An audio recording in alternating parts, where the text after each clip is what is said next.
নির্বাচনের বিষয়ে যত সংস্কার প্রয়োজন, যত দ্রুত সম্ভব এই সংস্কার করে নির্বাচনী একটা রোডম্যাপ ঘোষণা করে নির্বাচনের দিকে যাওয়া উচিত। এই আন্দোলনের ফসল হচ্ছে নির্দলীয় নিরপেক্ষ এই অন্তর্বর্তীকালীন সরকার। আমরা বিএনপির পক্ষ থেকে তাদের ক্ষমতা গ্রহণের পর থেকে আমরা সমর্থন দিয়ে আসছি। এই জন্য এরা হলো ফসল এই ছাত্র জনতার চূড়ান্ত আন্দোলনের। আমরা চাই তারা সফল।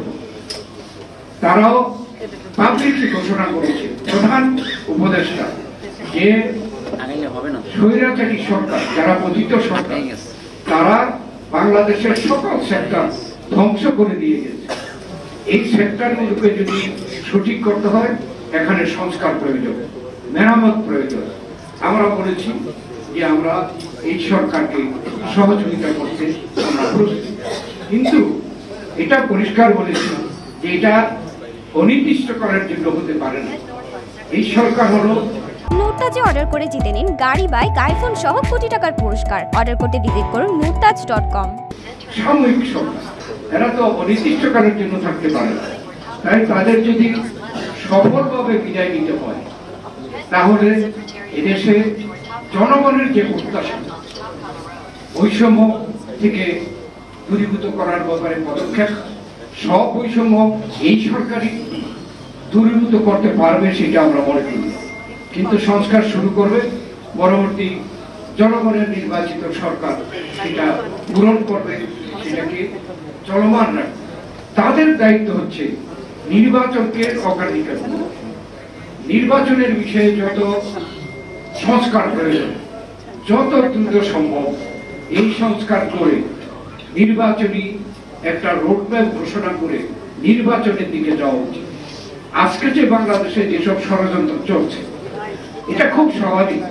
যারা পতিত তারা তো সর্বশেষ চেষ্টা করবে যে এই দেশে একটা বিশৃঙ্খলা সৃষ্টি করে তারা আবার পুনর্জীবিত হচ্ছে। কিন্তু দেশের জনগণ তো আর এটা হতে দিবে না। এটা রায় দিয়ে দিয়েছে 5ই আগস্ট। অতএব এখন আমাদেরকে সকলে ঐক্যবদ্ধ থাকতে হবে। এখানে আমাদের মধ্যে বিভক্তি সৃষ্টি করার জন্য নানা ষড়যন্ত্র চলছে। যারা পতিত সরকার, তার প্রধান সে ভারতে পাঠিয়ে অন্যায়ভাবে ভারতে আছে এবং ভারত তাকে থাকতে অনুমতি দিচ্ছে। অতএব সে সেখান থেকে বাংলাদেশের মানুষকে উস্কানি দিচ্ছে।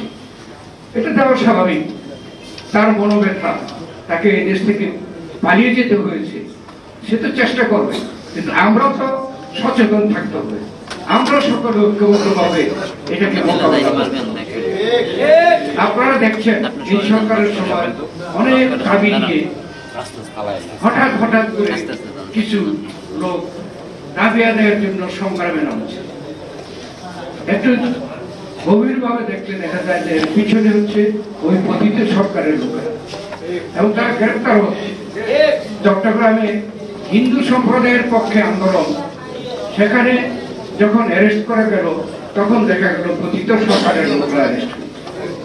অতএব তারা ষড়যন্ত্র করতে পারে, কিন্তু আমাদের তো দায়িত্ব হচ্ছে এদেশের ছাত্র জনতা গত 16 বছর যাবৎ আন্দোলন করে এই জুলাই আগস্ট মাসে চূড়ান্ত ভাবে গণ অভ্যুত্থান সৃষ্টি করে আজকে যে সরকারকে প্রতিষ্ঠিত করেছে, সেই সরকারের দায়িত্ব এই সকল ষড়যন্ত্রকে ধূলিসাৎ করে দিয়ে এদেশে এমন একটি নির্বাচন দেওয়া, যে নির্বাচনে জনগণ তাদের নিজের ইচ্ছা মতো, পছন্দ মতো লোককে স্বাধীনভাবে ভোট দিতে পারবে, এবং তাদের নির্বাচিত সরকার এই বাংলাদেশকে ওই যে গণতন্ত্র, আমাদের মুক্তিযুদ্ধের যে চেতনা, গণতন্ত্র, স্বাধীনতার সার্বভৌমত্ব, অর্থনৈতিক মুক্তি এবং দেশের শান্তি শৃঙ্খলা পুনরায় এদেশে প্রতিষ্ঠা করবে।